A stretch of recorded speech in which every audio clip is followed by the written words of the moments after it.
I don't think I would have ever accelerated and got to where I went in my career without wearing a lot of different hats and being immersed in a lot of situations as an entrepreneur at an early age. Hi, I'm Rich Lunak, and you can't make this shit up.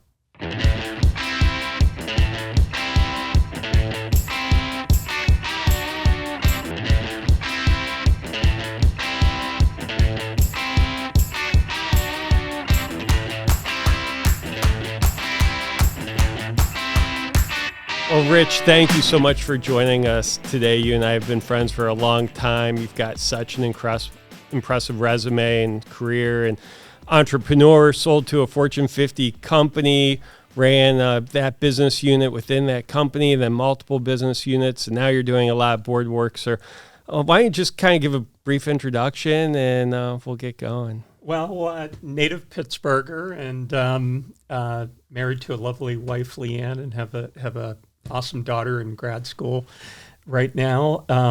So great family life, but started my career as an engineer, graduated from Carnegie Mellon, and worked at Westinghouse Electric Corporation, actually very close to here, and started out in a business unit trying to commercialize technologies out of the R&D center, and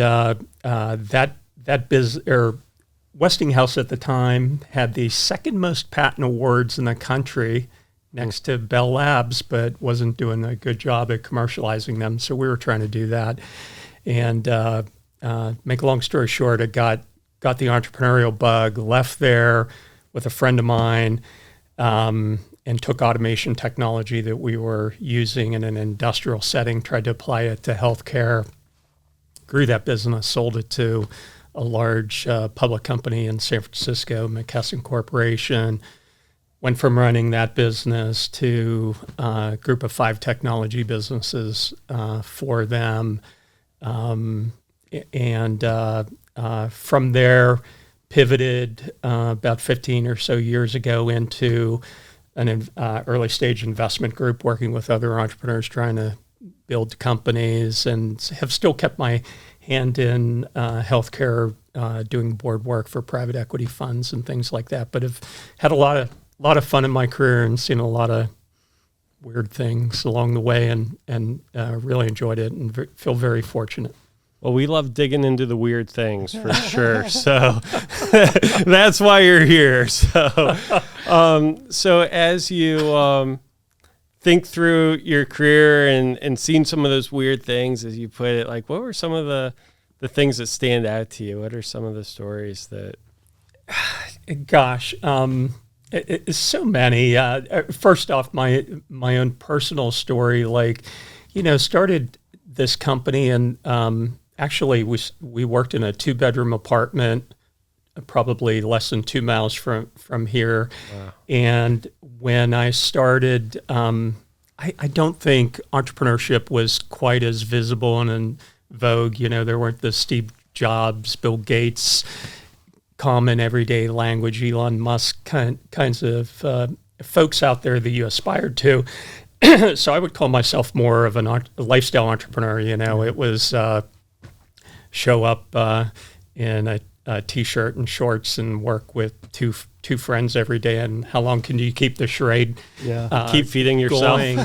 Going? And you weren't thinking about, boy, this is going to be a big success or something. And early on, we were building a robot to automate pharmaceutical dispensing for hospitals. So a highly repetitive activity that required a high degree of accuracy and lent itself very well to robotics. And we barcoded all the medications so that a nurse then administering a medication at the bedside could scan a barcode on a patient wristband, scan a barcode on medication, make sure you're giving the right patient the right drug at the right time, and document it all and things like that. And our first install was a hospital here in Pittsburgh, and and I had worked in technology prior to that, putting similar kinds of technologies in an industrial setting, and nobody took note of it. But our first install was covered by all the major news networks, CNN. Dateline NBC was more of a 60 Minutes news magazine with Jane Pauley and Stone Phillips, if you remember. They did a segment on it. And the funny thing about that is, I think I grew up in a blue-collar town where, if you got a job in like a place like a mill, you retired with your 50-year service watch and you had your whole career there. And so I left a big company like Westinghouse to join this startup with some friends. My dad thought I ruined my career. And then suddenly overnight we were on TV and, it was like a complete 180 turnaround or whatever. Yeah. So that was, sort of a fun story to come out of that. Yeah. How many years did it take to become an overnight success?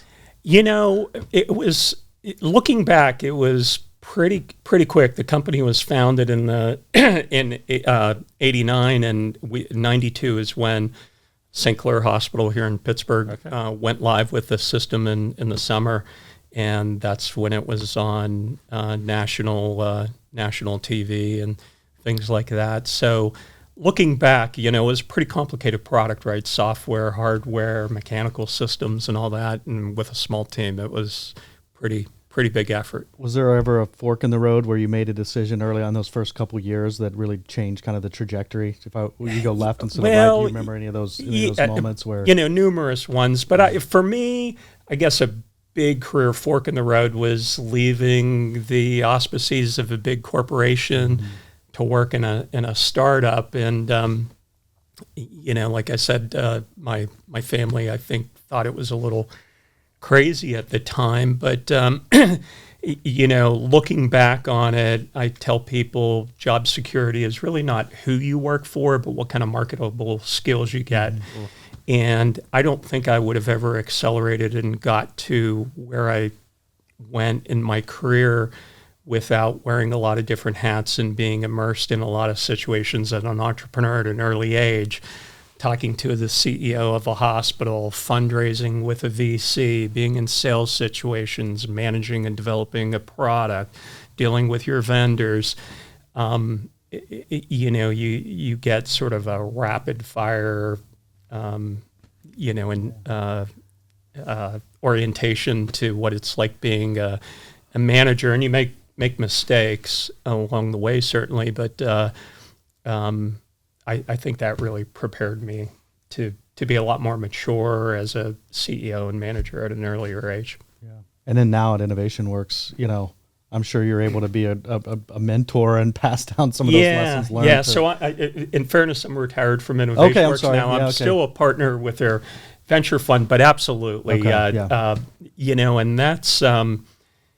It's weird. I had grown to a point of being a group president for McKesson with 5 presidents reporting to me at various business units, and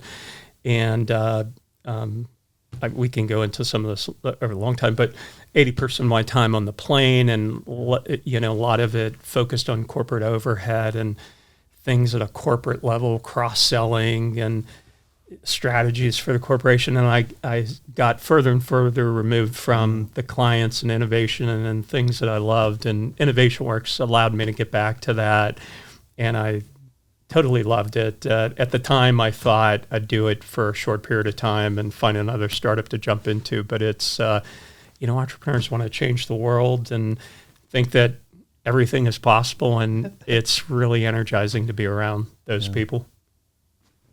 That's awesome. And so I'm sure through that experience, you've seen some common traps that people fall into, or maybe you fell into as you were growing and scaling that robotics business. What are some of the things that kind of jump out to you of common traps that?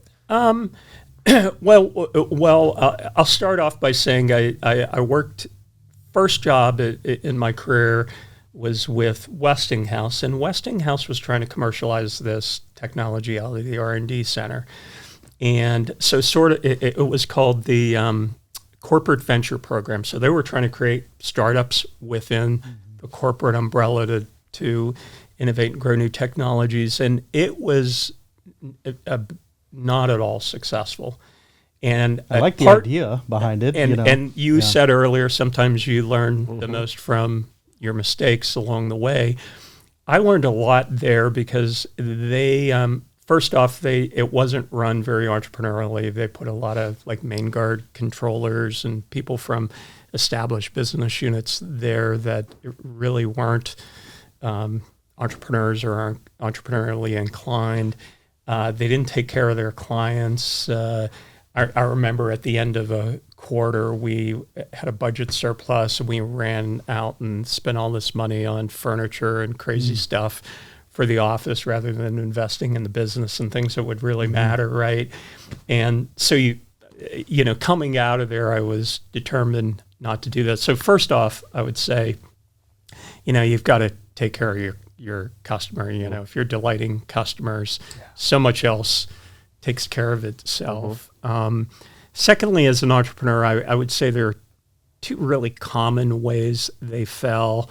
One is not getting the product right and the product market fit. I once had and having a compelling benefit to a customer. I had an early mentor that once said, you have to be 3 times better than the alternatives or half the price. And I sort of a fist pounding, gotta have kind of product versus a nice to have. And I think that's true.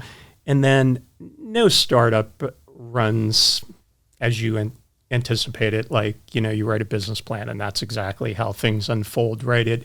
You're constantly solving problems and challenges along the way. And I think talent is critically, important, and having a great team, there's no substitute for that because you're constantly trying to do things that haven't been done before. And, that's inherently tough and you need good people around the table. Yeah. I'm in the talent business we talked before, and it's also in our business, it's really hard too to stand out and be unique, right? You can look at 10 different recruiting firms or staffing firms that are basically saying the same thing. Yes. So it's difficult sometimes as an entrepreneur to figure that out, but being nimble and being able to change and adapt quickly gives us a little bit of an advantage. But it's that world-class customer experience is always like the number one thing on the list for us that can help make you unique. And then I think, and then we do some other things that also make us unique. But it's it's funny because we're helping other people with talent, but then I also have the internal experience that I have to manage and make sure that I'm pulling people in. And I do think that's, over the 15 years of being an entrepreneur, 15 plus, talent will make or break everything that I do, and getting the right people and the right people in the right seat that are bought in, that fit the culture is huge. And as a young entrepreneur, back when I started 23, 24 years old, you honestly don't know what good even looks like, right?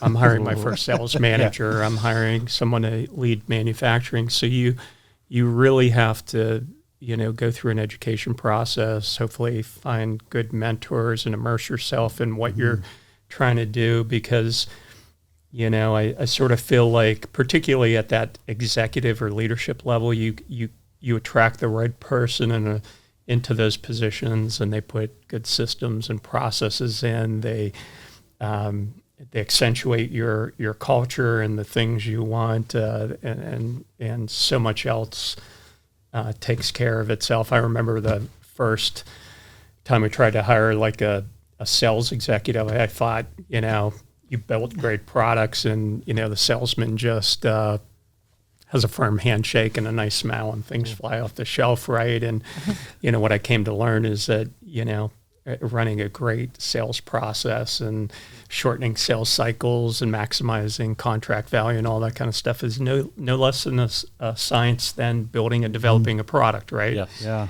And I think sales are the hardest people to hire. Yes, it's the hardest. You got to get the comp is always, you have to really get that dialed in, and also when you're interviewing salespeople, they sound good.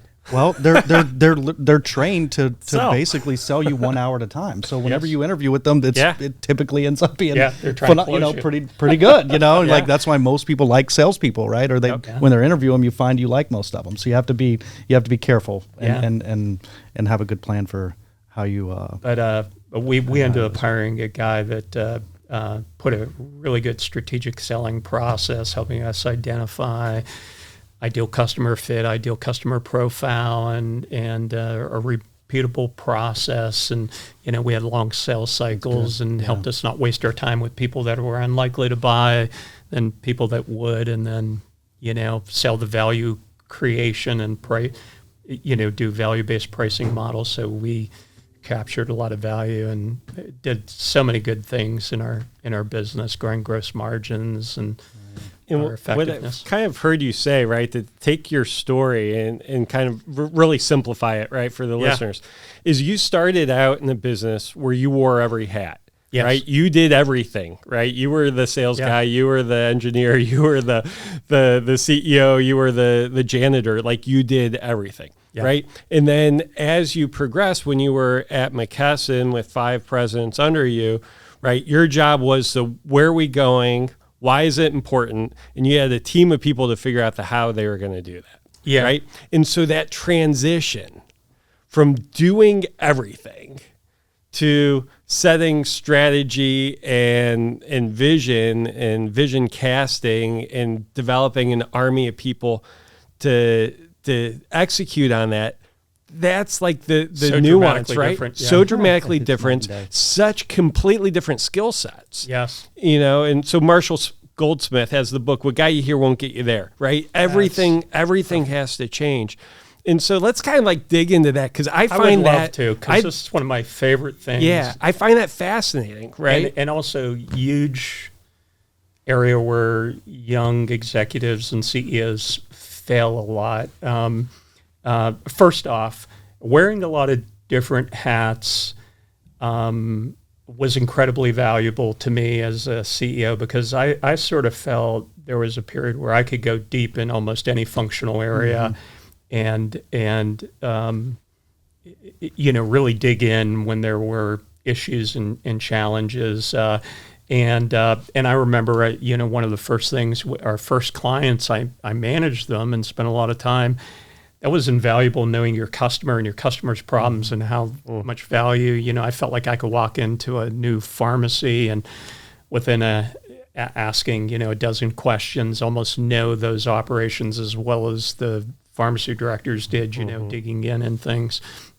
So that was incredibly valuable. But you touch on one of my favorite points is that, as you rise up in the organizations, that things that make you successful at one level are not necessarily the things that are going to make you successful at the next level, right? And there's, similar to the model you talked about, early on in my career, I stumbled upon something called the Crossroads model of talent development, and at every turn in your career moving up the ladder, you're at a crossroads. And so at the lowest level, right, you might be an individual contributor. Say in my case, I was engineer or software developer, right?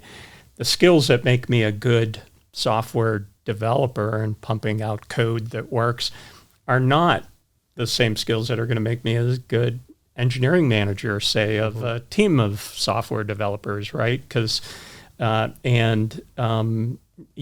you've got to be a leader, you've got to motivate people, you've got to good, train and develop people, put good systems and tools in place, et cetera, hire people, et cetera. And so a lot of times young entrepreneur, their inclination is, I'm going to take my best developer and promote him into that role, right? And what could go wrong? What could possibly go wrong? And maybe that person's got no interpersonal skills. He's not as well likable, and he's and they become much less productive, and nobody wants to work with him, and he's not good at mentoring and tutoring people. And you lose your best producer sometimes, and sometimes you lose your best people. So that sort of crossroads model, and to your point, like understanding how what's important at this level versus this level is critically important, and then developing those skills as you go is just hugely important. I remember even in I had a construction company, timber clearing company at one time. It's kind of random, but and at one level, this was my first experience with it. I had an amazing equipment operator, and most productive, could get the most, linear footage in a day. And so at that time, is naturally, I'm going to make him the leader of the entire team. And he was not built for that and didn't make that transition. So not only did the team suffer because he was not good at managing or leading, but then I lost my best operator in that piece of equipment. So it was a double. I mean, it was a horrible decision, but a lesson learned in that situation. And learning from a mistake and sort of crazy story along those lines. I can remember early on promoting a person like that into one of our earliest technicians who was terrific, fixing issues with the robot and building the systems and stuff. And as we started to grow, we literally purchased and built out a 125,000 square foot manufacturing facility. We ended up promoting this guy into manufacturing leader. And he was, terrific individual, great employee, and ended up being a great employee for a long period, but had none of the skills necessary to build out a manufacturing plant and train all the work cells and hire up the people, and we had a lot of problems. It was I don't know if you remember, like in the early to mid '90s, there was a Nabisco plant here in town that closed down. It's where Bakery Square is today. Well, that was a unionized facility. When it closed, there were literally like people turning over cars and lighting them on fire and stuff like that. We hired some of those people in because we were trying to build out rapidly, and had a union petition come in, and we were making all sorts of stupid mistakes. We'd hire people in for the same job side by side, and one guy would earn 25 or 50 cents more than the other person, and people were disgruntled. And anyways, we ended up hiring a really experienced manufacturing guy, came in and cleaned up all these issues. And in this case, the workforce decided not to unionize and turned it all around. But those kinds of things can really, really bite you. And like you said, teach you important lessons along the way. How did you make that transition yourself? So I'm interested in that, because that's a big change, right? Yeah. Transition. One thing I've always done, and I admittedly do less so today, being retired or semi-retired, but always was a student of, business and learning as I went, and management philosophy, and hired really good team members along the way. And I think, just managed to constantly, when, I moved up a level or was responsible for a new function, really dug in and tried to learn, what are the best development processes? What is a Kanban system on a manufacturing floor? What is, a net promoter score for service, and how do we measure how well we're doing here, and all that kind of stuff. And so was either constantly reading or had taken somebody out to lunch who was an expert in an area, or digging in to get better. And I think that served me well and helped me go pretty far along the way, along with, certainly experiencing all those things in a we literally had a phase in the late 90s in this business where it went from 50 to 100, 100 to 200, 200 to 400, 400 to 800 employees over a period of time. And it was wild. It was wild. Insane growth. And so you sort of baptism by fire in a way in a lot of those things. And you also said earlier that your peer group was instrumental, right, as being a sounding board. You were part of YPO, used them as a sounding board to help you navigate, because often being the person in charge, whether your title's CEO or whatever, right, it can be the loneliest position in the organization. And it's hard to have honest conversations with people in the company often, because they all have stakes in the conversation, right? They frame the conversation sometimes on the way it benefits them, not really what's in the best interest of the company. Yeah. And so to be able to have that peer group, I'm sure was critical. That, and I would say board members and advisors from that early stage company, and keeping those kinds of contacts along the way were critical. But absolutely, it can be a lonely job, and people think everybody works for you. It's quite the opposite, right? All the toughest problems are the ones that bubble up to you, and you're part of helping solve those. And whether it was that peer group, mentors along the way, or just trying to dive in, be a student of various aspects of business, I think those things served me well. One of the other things that you had mentioned too, and kind of discussing how you guys got started in that 2-bedroom apartment, was you're willing to make mistakes, right? You can't, as an entrepreneur, be risk averse, right? Yes, you don't want to make crazy risks that sink the organization, but those strategic risks constantly. And so were there any big moves, like to go from that type of scale? I'm sure there were some kind of risks that you had to kind of put yourself out there. Our first product was a centralized robot for a large integrated health system or hospitals, really hospitals 250 beds or greater, and it fit really well.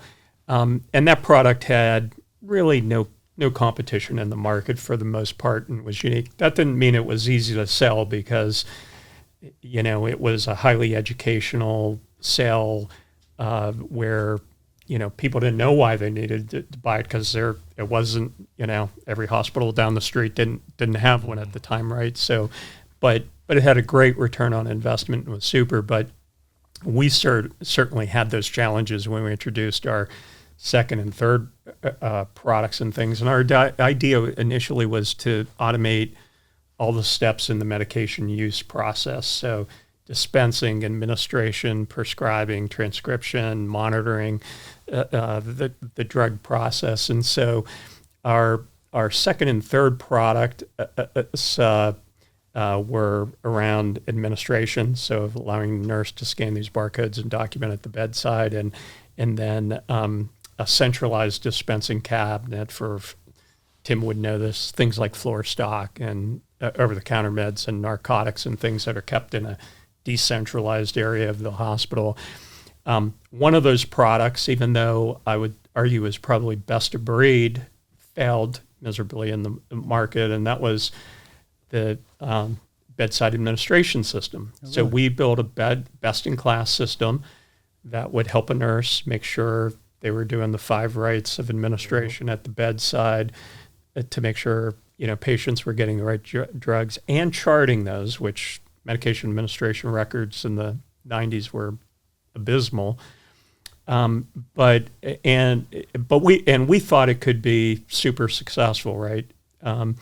Because nurse spends maybe 30% of their day administering medications, and it's a big source of errors in a health system. What we found was challenging is competing against these large hospital information system vendors that had, it's not all a nurse does, right? They take vital signs, they take lab samples, they're doing care plans with patients, they're various therapies, et cetera, and charting all of these things, right? And so these larger vendors who had entrenched footprints, even though they had weaker systems or maybe even systems in development, ended up freezing our sales a lot of times, because we would convince maybe nursing or pharmacy, oh, we love this product, it's the best one out there, we want to get it. But you turn around and have an Epic, Cerner, or SMS, or all these other established players in the market say, yeah, but we're going to come out next year with a product like that, and it's also going to do, vital signs and fluid intake and outtake and labs and everything else, all these other functions a clinician does, and they could either freeze or kill our deals. So that was one really important lesson on the competitive landscape. And then, but this narcotic cabinet that we introduced was a huge success and helped us probably triple our business within 18 months. I know you wanted to hear a crazy or funny story, but we came out with a product, and there were some established players in the market already, and we were selling to Columbia HCA, the largest for-profit health system in the country at the time, roughly 330 hospitals. And they had a product already in all these hospitals, already entrenched, and we came out with a better mousetrap for it, and one where our robot integrated with it and could automate the refilling and inventory management for these cabinets and things. And we only had one product or one customer live with this product, while our competitors had, I don't know, hundreds, if not 1,000 plus hospitals live on their product. They came in, we gave them a demo of the product, and I kid you not, the product smoked and essentially burnt our prototype during the demo. And so the demo could not have gone worse to the biggest customer we would probably ever have. And we only had one hospital live. They so loved our vision and team and differentiation on the product that they signed the deal anyways. They overlooked the And smoking. the contract had tons of like requirements on service level and uptime and all these poison pills. And we ended up hiring up tons of people overnight, building out a factory and, and delivering on that. And that set a really high bar, but also took us to a whole nother level. So literally had a product pretty smoke wild. during the demo and I was close going to ask, the deal. is there a story that like people will not believe that you can tell? And I think that's it. I mean, that was a nutty one. That's awesome. And so the product market fit, because working with startup software technology companies, that's the biggest thing I see, right? Is that people build what they think is the coolest technical solution, product, whatever, with absolutely no comprehension on how to monetize this. Yeah. So, you're absolutely right, and a lot of time, I mean, I think it's behind the fact that a lot of founders are technical founders. They're intuitively smart people and think they can intellectualize their way into understanding how and why the market should operate a certain way. Mm-hmm. But what they don't do is go out and do a lot of customer discovery and research, by talking to prospective buyers and things. And they want to do this, give me money and I'm going to do a big development project. Mm-hmm. And, a lot of the modern day entrepreneurship, lean and agile development models teach just the reverse of that, right? Go out to talk to a lot of prospective customers, do a very low cost, fast, minimal viable product, get it in somebody's hands, find out what they like or don't like about it, and iterate on it, right? Mm-hmm. And so you learn things, right? And maybe it's a stupid idea, maybe you don't have it right, and you can pivot it a little bit and strike on where the value really is in a solution and things like that. But that's really a critical element, and certainly a phase where a lot of entrepreneurs fail. And venture is really this newer lean development model, I think, is really what most people are trying to do today. And investors are only going to, at those earliest seed stages, going to give people enough money to check those milestones and only throw more money at it. So the days of building the big Taj Mahal product, multi-million dollars, and go big or go home launch are sort of thing of the past. But sometimes it's hard to understand what the market inertia is. Yeah. So for example, the inertia of electronic health records consuming every aspect of the hospital with it, labs, medication administration, yada, yada, yada, right, was one that's probably almost insurmountable. And there's a lot of really good best-in-breed healthcare solutions out there that have just gotten decimated because of the inertia. So, like, how is there a way in those markets to try to uncover those things? Because I think that's kind of the secret sauce, right? Yes, totally. It's one thing of what the nurse says, because if the nurse said, "What do you want?" they would have given you the answer. If the pharmacist says, "What do you want?" the pharmacist would have given you the answer. But it was the administration of the health system that was driving this fully integrated solution, right?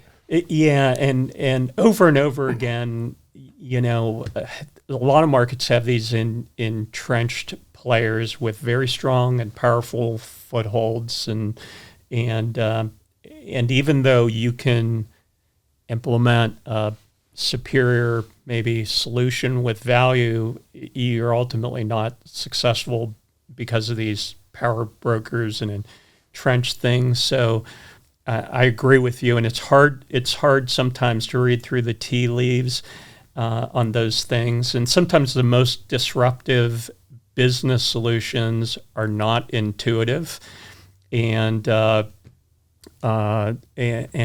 total rethinking of the system. And I'll give an example where I think we did a pretty nice job with a business introducing sort of a complete change of game, and I keep coming back to industries Tim's familiar with, so he'll know these, but hopefully I'll say it in a way that everybody will understand. But one of the business units that we created and developed was in pharmacy, the fastest growing sector of pharmacy distribution was mail order, and sort of these high volume central fill centers. And so we had a technology solution that could automate a large central fill pharmacy dispensing maybe 100,000 plus prescriptions across 3 shifts a day, and these huge automated robotic and materials handling systems to do that. One system this is 15, 20 years ago, could cost $40 million. And we thought we could disrupt retail pharmacy with a central fill model to do that. So in most pharmacies, retail prescriptions, everybody knows you either, electronically transfer the script or walk in with a script and it's filled right in store pharmacy. Well, 80% of those scripts or 75% are refill prescriptions for a maintenance medication that a patient's always taking. And, and when they're running low on those pills, right, they call in with the IVR system and reorder the next one. We had a concept of siphoning all those refill prescriptions out into a central automated facility. In this case, my company was acquired by McKesson Corporation. They're a large pharmaceutical distributor, so they are on a daily basis delivering drug inventories to refill the pharmacy's inventory of medications. And so rather than delivering a box of Tylenol with codeine that sits on a shelf, delivering patient-specific prescriptions, right? So siphoning off that 80%, sending it to a central robotic automated system, having them fill it, and then that delivery truck, when they're dropping off the totes with medications, also all the refill prescriptions, and sort of taking that labor out of the pharmacy, putting it in a central automated facility with a robotic system that's essentially 100% accurate. And that was probably one of, I would argue, maybe the most disruptive or creative model solution, launching some of the first central fill centers in retail in the country, and that really was our total rethinking. If you ask a pharmacist to help, what could help you, that wouldn't be the answer you would get, right? Because that was totally rethinking the entire distribution and partnership model. But there are a lot of those kinds of really disruptive, game-changing ones, and that are out there, and I really admire people that are able to develop those and get those. If we kind of stay on healthcare and pharmacy, you guys are both experts in that. If you could go back and you're 25, 30 years old, knowing what you know right now, what's, brainstorm, where would you try to attack the market? Is there an idea that's there, that you would say, this is what I would try to do? Certainly, candidly, I ended up leaving that and going to an investment group and stuff like that. But, looking back in my career, I oftentimes wonder, that was really stupid. You should have just started another company. And there's so much fertile ground, as Tim knows. There are certainly green fields, and I'll give you two areas where people built great businesses. There's a company in Ohio, Columbus, Ohio, that I was on the board of when it was privately held, and it ended up selling to McKesson for well over $1 billion, called Cover My Meds, that did something super simple, prior authorization of prescriptions. So if you walk in with a prescription and that prescription goes out across a switch where a payer looks at, is that drug on a formulary and approved for a particular indication that the doc wrote it for. And a lot of times it comes back negative. And so the pharmacy either won't fill it or the patient has to pay it out of pocket for it and things. And they created a simple web-based tool. We won't go into all the details to automate that. And usually when there's a form called a prior authorization that the pharmacy can submit back justifying it. And in most cases, when those are submitted, something like 80% were successful. So in pharma, that's roughly getting a lot of unfilled prescriptions suddenly filled for medication. So in the old days, before there were good tools like Cover My Meds, patients were not getting therapy they needed, and pharma was, and the industry was losing a lot of revenue based on unfilled scripts. And this company built really sitting between a pharmacist, clinician, doctor, PBM, insurer, put a system in to solve an important problem. I knew that we had done a study about this issue, and now the professional labor of the pharmacist trying to do a prior auth and calling and trying to get the paperwork and get it filled out, knew what a problem it was in pharmacy. But I thought it was a super complicated system because it sat in between a lot of power brokers, and how do you put a system elegantly in there? And I won't go into all the details, but this company, Cover My Meds, did it. And they figured it out. And really, over a short period of time, had that product in almost every retail pharmacy in the U.S. That's great. Unbelievable. Yeah. So the flip side, what is like the best product that completely failed that you've seen, or kind of like, and why? Like, what was I think sometimes products it can be too early for the market. And it's like AI right now. I mean, so that's a great example. Or robotics. Yeah. So I would argue that there were systems developed or ideas for products years ago that were almost ahead of their time, and either the hardware or technology platforms able to support them were too expensive or not mature enough, and investors lose their patience, and they go by the wayside, and then eventually get adapted. And AI, for example, a lot of the fundamental science behind that and algorithms existed years ago as just the cloud-based computing platforms to process it, terabytes of data and things like that. To train these models didn't exist cost effectively. And sometimes it's even human behavior. So I'll give you a good example, that another pharmacy one that Tim and I are very familiar with.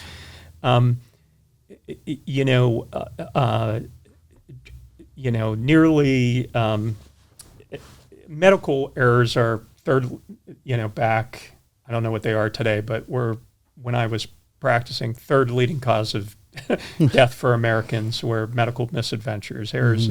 And one way medical errors happened were in physician ordering medication, old systems where press hard 3 copies, triplicate, writing a handwritten pharmacy prescription for a drug.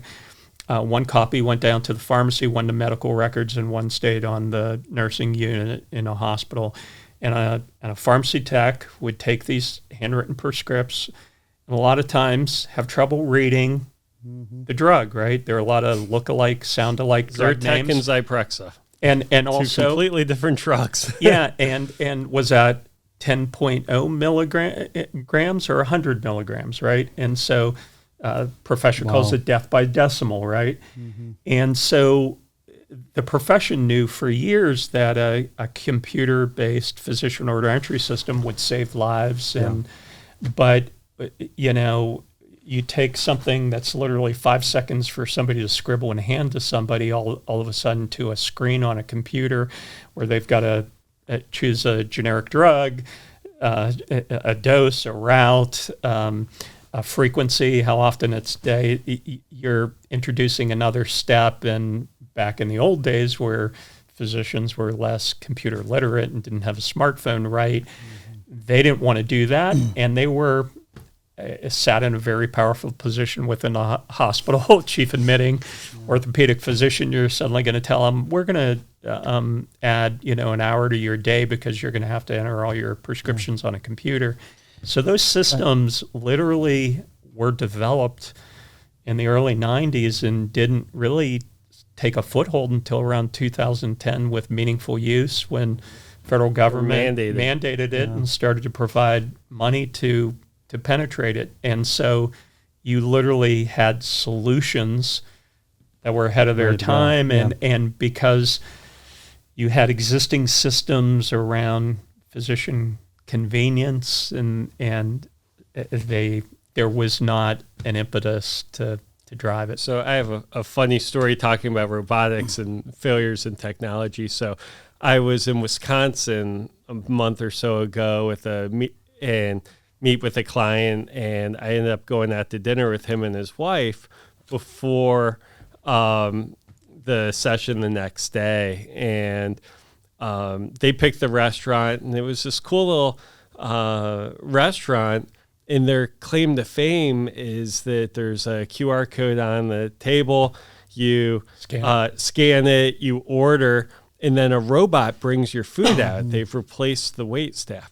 But the funny part was, all night I sat there looking around as they had 1 or 2 waiters that were running around redirecting the robots because the robots kept going to the wrong tables.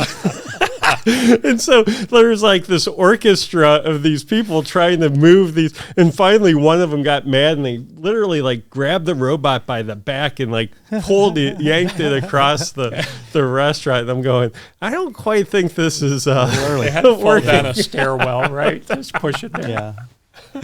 So technology going wrong right there. Yeah.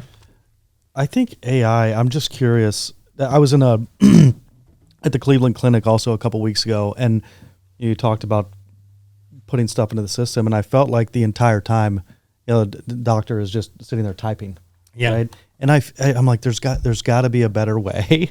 Number one, I felt like, that they've got to probably have a certain amount of information in there and click through and do all of that.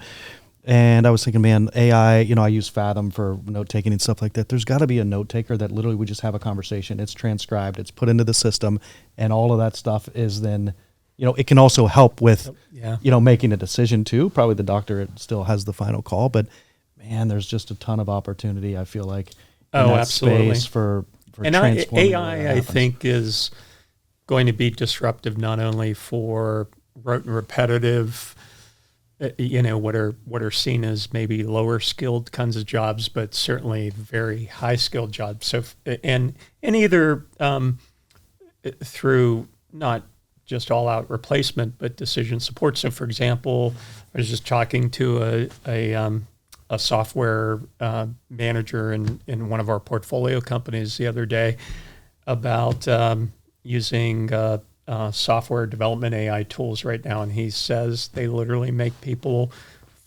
roughly 40% more efficient developing software, because you can now use AI tools to code, things that and save you time, and then ultimately integrate them in, and you can literally show them existing code bases, so they can train and understand the body of code and write it for that. So, so you can imagine, a physician, right, prescribing a medication. There are, how many different medications out there? 20,000 plus probably. Each one having drug-drug, food-drug interactions, having min-max dosing limits, and proper ways to prescribe it, and new research papers coming out every day on studies on effectiveness.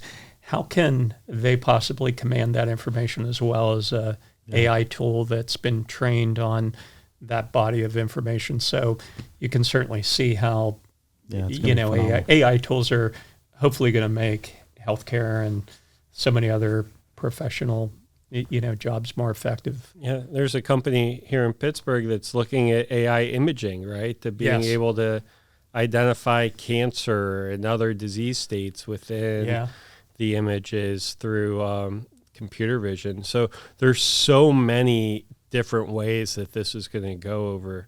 People doing it in ag tech, right? So precision agriculture, hang cameras on a tractor going up and down the aisles on a farm, identifying, grape crop, and this one's got a blight, this one's needs watered, this one, has needs insecticide or whatever, like to improve crop yields. Like, almost any kind of job, can be impacted by these kinds of things. It's phenomenal. We talk about clarity breaks. I feel like I need an AI clarity break, where I can it's so much to take in. There's so much new stuff coming out and different tools, and we're using a lot of them, but it's just changing and evolving so fast. And I know teachers that get upset when students are using AI, obviously, to they're trying to teach writing of a paper or whatever, and are using it. But I while I understand that argument, I also think there's an argument to be made. These are going to be just like a typewriter became a word processor with spell check and grammar check. Or using a calculator. Exactly. Or it's going to be a tool of the future that's going to be the calculator to the slide rule, where everybody's going to use it. So, in a way, I feel like it ought to be integrated into the curriculum, not to replace people having their own voice and saying what they want to say and have to say, but as a tool to sort of help train the workforce of the future, because it's going to happen. Yeah, absolutely. Sure. And so as you kind of look back, if you were to mentor someone today, what would be some of the key things that you would want to communicate to the next generation? Yeah. So many probably different things, but one is to that piece we talked about, sort of like your job security is not who you work for, but what kind of marketable skill sets. Constantly be a student of your profession and learn. And if you're in a job where you don't feel like you're developing or learning, try to find and get yourself into one where you can develop career-wise. I think is certainly key. I think where we're headed, every job is going to be impacted by innovation, whether you're a restaurant, on Main Street restaurant, or a semiconductor company, right? That restaurant's got to be using DoorDash and have a web presence and maybe utilizing social media and everything else, even though maybe in the kitchen they're building the best pizza possible, right? But every business anymore is a tech business, and I think needs to be on that edge. And then And then, as much as things change, I still believe like the most important asset in every business walks out at the end of the day. It's your people and your talent, and there's no substitute for great talent. So, I think, just off the top of my head, those things are universal truths. I think that still remain in business, and generally have served me well, and I think a lot of people. Any good books recommendations? Trying to think of ones I've, Eric Ries, we talked a lot about lean and agile development. A guy by the name of Steve Blank and Eric Ries are the founders of that kind of development and product market fit technology. Recommend books by them. I love entrepreneurial stories, and the biography of Steve Jobs, Elon Musk, The Everything Store with Jeff Bezos. Those are Shoe Dog by Phil Knight. Shoe Dog with Phil Knight. I actually one that I can't believe it's not been made into a movie that I know, but Walter Isaacson wrote a biography of Albert Einstein, and you think of him as just a brilliant scientist, but he was a very bohemian, forward-thinking person that influenced the course of history and World War II, and had ticker tape parades in New York City and things like that. So that's a fun book. The Wright brothers. There's I think David McCullough or Walter Isaacson. I forget who wrote that, but another. Talk about entrepreneurs risking life and limb, testing their own product, and then similarly, I still get a little, shaky in the planes, when they get into much less. You have no idea what you're doing, and trying to then, pull that off. They were heralded around the world for their inventions and changed the course of history. So lots of good ones out there. It's been awesome to have you. Thank you. It was great just meeting you right ahead of time. It was like a Pittsburgh moment whenever we did the introduction. we're in YPO. We happened to be in the same forum together, which was kind of not at the same time, but very Pittsburgh moment. But it was great to have you on. It definitely is, yeah. Well, thank you for having me. I really enjoyed it. Yep. Thank you so much, Rich. It was great having you. It's always fun, and thanks again. I appreciate it.